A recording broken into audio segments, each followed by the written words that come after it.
Assalamualaikum warahmatullahi wabarakatuh. Pemirsa yang dicintai oleh Allah Subhanahu wa taala, tidak terasa ya, sebentar lagi 10 hari pertama kita akan menyelesaikan di bulan Ramadan. Semoga per hari setiap Anda masuk ke dalam indahnya sholat, Anda semakin merasakan bagaimana getaran Anda kepada Allah Subhanahu wa taala.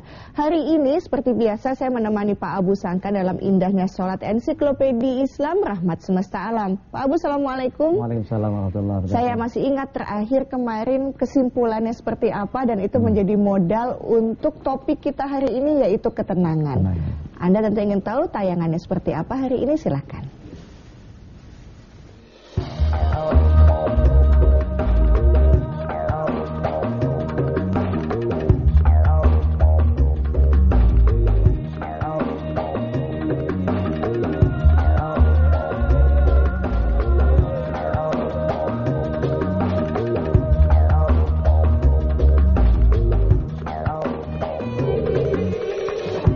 Pemirsa, Allah Subhanahu wa taala menciptakan manusia untuk dijadikan khalifah di muka bumi ini.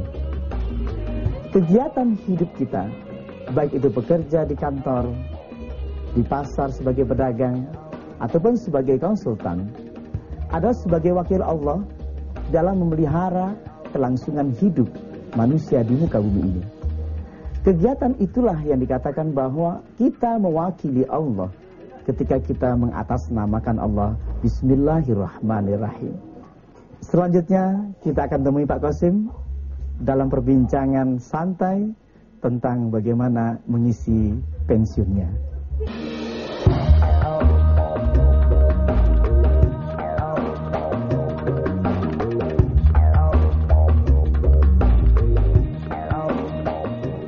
Pemirsa, saya sudah bersama Pak Qasim. Kita akan berbincang lebih dalam pengalaman mengisi waktunya ketika pensiun. Assalamualaikum Pak Qasim, apa kabar? Alhamdulillah, baik. Gimana selama pensiun ini? Sebelumnya apa ya Pak Qasim kegiatannya? Dulu saya menggeluti dunia konsultan. Konsultan apa itu? Untuk sanitasi sama lingkungan. Sudah berapa lama ini pensiun ini? Ya sudah mendekati 9 tahunan. 9 tahunan. Apa kegiatan sekarang itu Pak Qasim?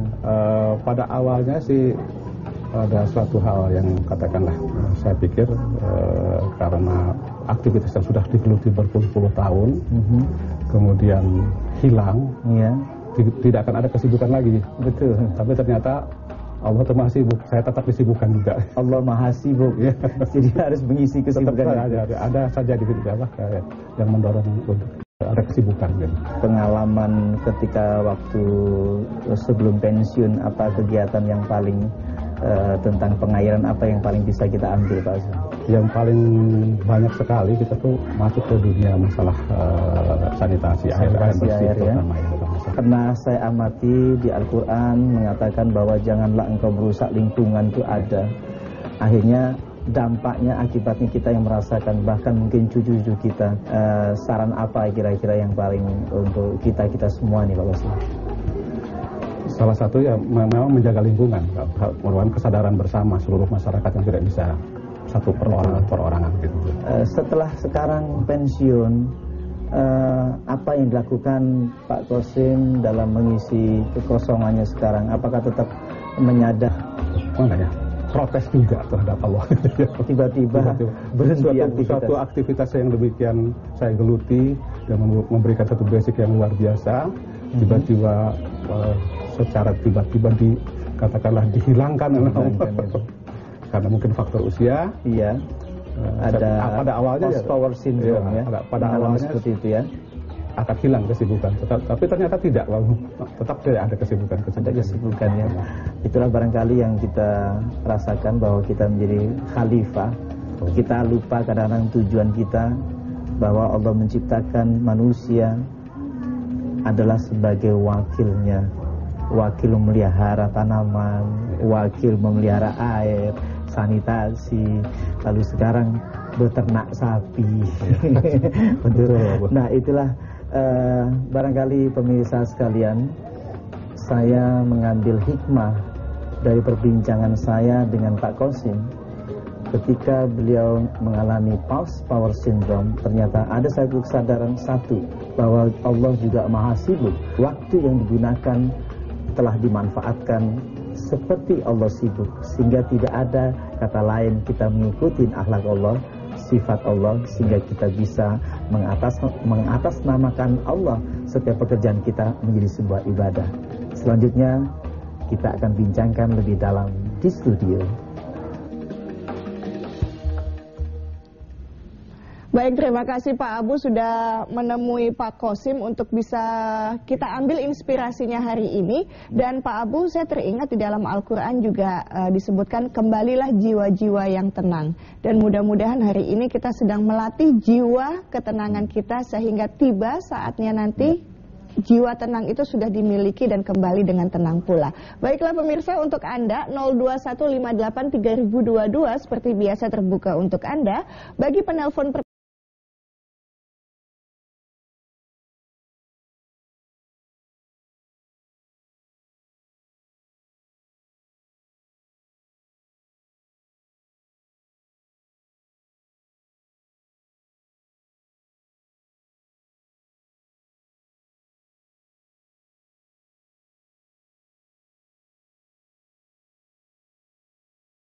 Terima kasih Anda kembali lagi dalam acara Indahnya Sholat bersama Pak Abu Sangkan. Dan Pak Abu, kita akan mulai pembahasannya kaitannya kaitannya dengan sholat, kehidupan kita, dan terkait dengan kembalilah jiwa-jiwa yang tenang. Ada pada masa pensiun, post power syndrome, jadi banyak orang merasa ketakutan, jarak waktu 60, 70 semakin, ada juga orang tidak takut. Bahkan dia malah menumpuk hartanya untuk persiapkan masa matinya. Sahamnya bertumpuk-tumpuk sana. Umur 72 tahun masih memikirkan sahamnya, masih bermacam-macam yang dipikirkan. Tapi ada satu kondisi di mana Pak Qasim merasakan tenang. Karena dia sudah menyadari bahwa saya akan pulang. Justru ngisi kekosongannya adalah satu, ada kegiatan. Ilmu pengetahuannya masih ada. Bagaimana sanitasi air masih dipikirkan. Kemudian satu sisi ada kejiwaan yang dipersiapkan. Yang tadi sebutkan Mbak Sanas, ya ayatuhan nafsul mutmainnah irja'i ila rabbiki radiyatan mardiyah. Wahai jiwa yang tenang, kembalilah kepada Tuhanmu dengan rela dan ridho, lalu diridhoi oleh Allah. Tetapi ada satu masalah dalam masyarakat, ketenangan. Mengapa? Pada kondisi yang masyarakat sudah punya sesuatu yang banyak, dia masih pengen mencari sesuatu lagi. Gelisah. Iya. Dia tidak sadar bahwa kegelisahan yang diamati ada kebingungan.